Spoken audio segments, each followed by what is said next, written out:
क्या इंडिया गठबंधन दलों के बीच वैसा कुछ होने का आसार है जैसा बीजेपी चाहती है? कम से कम सपा नेता अखिलेश यादव के तेवर से तो वैसा ही कुछ लगता है। बीजेपी नहीं चाहेगी कि चुनावों में उसका इंडिया गठबंधन जैसे मजबूत दावेदार का सामना करना पड़े। अखिलेश का ये गुस्सा बीजेपी पसंद ही करेगी। अखिलेश ने कहा कि यदि उनको पता होता कि इंडिया गठबंधन विधानसभा स्तर पर नहीं है तो उनकी पार्टी के लोग कभी भी मिलने नहीं जाते।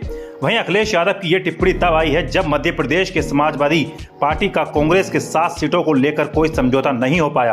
कांग्रेस सभी सीटों पर चुनाव लड़ने की तैयारी में है। पहले ऐसा माना जा रहा था कि सपा को भी कुछ सीटें दे सकती है। वहीं अखिलेश यादव ने कहा कि इसको लेकर सपा की कांग्रेस के साथ बातचीत चली भी और देर रात तक बैठक हुई, लेकिन अब उन्होंने कहा है कि कोई गठबंधन नहीं है। वहीं इस बात से गुस्साए अखिलेश यादव ने पत्रकारों से बातचीत में कहा, यदि ये मुझे पहले दिन पता होता कि विधानसभा स्तर पर कोई गठबंधन नहीं है इंडिया का, तो उसमें कभी मिलने नहीं जाते हमारी पार्टी के लोग। ना हम अपनी पार्टी की सूची देते कांग्रेस के लोगों को और ना फोन उठाते कांग्रेस के लोगों का। लेकिन यदि उन्होंने ये बात कही है तो हम ये बात स्वीकार करते हैं। यदि गठबंधन केवल उत्तर प्रदेश में केंद्र के लिए होगा तो उस समय विचार किया जाएगा।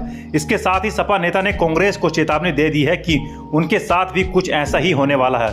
उन्होंने कहा, जैसा व्यवहार होगा समाजवादी पार्टी के लोगों के साथ वैसे ही व्यवहार उनको देखने को मिलेगा यहाँ पर। वहीं अखिलेश यादव ने गुरुवार को कहा कि विपक्षी इंडिया गठबंधन केवल राष्ट्रीय स्तर पर है। कुछ दिन पहले ही उन्होंने कांग्रेस से साफ करने के लिए कहा था कि क्या गठबंधन राज्य स्तर पर भी है।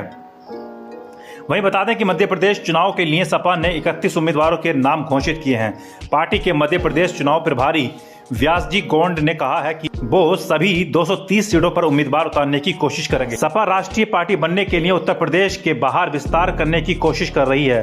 सपा ने उत्तर प्रदेश के बाहर अपनी सबसे बड़ी सफलता 2003 में मध्य प्रदेश में दर्ज की थी, जब उसने 161 सीटों पर चुनाव लड़कर 7 पर जीत हासिल की थी।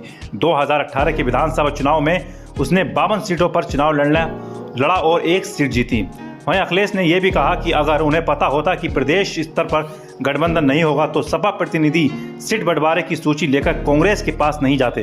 अखिलेश ने यह भी कहा है कि उनकी पार्टी 2024 के राष्ट्रीय चुनाव में उत्तर प्रदेश की सभी 28 लोकसभा सीटों पर चुनाव लड़ेगी।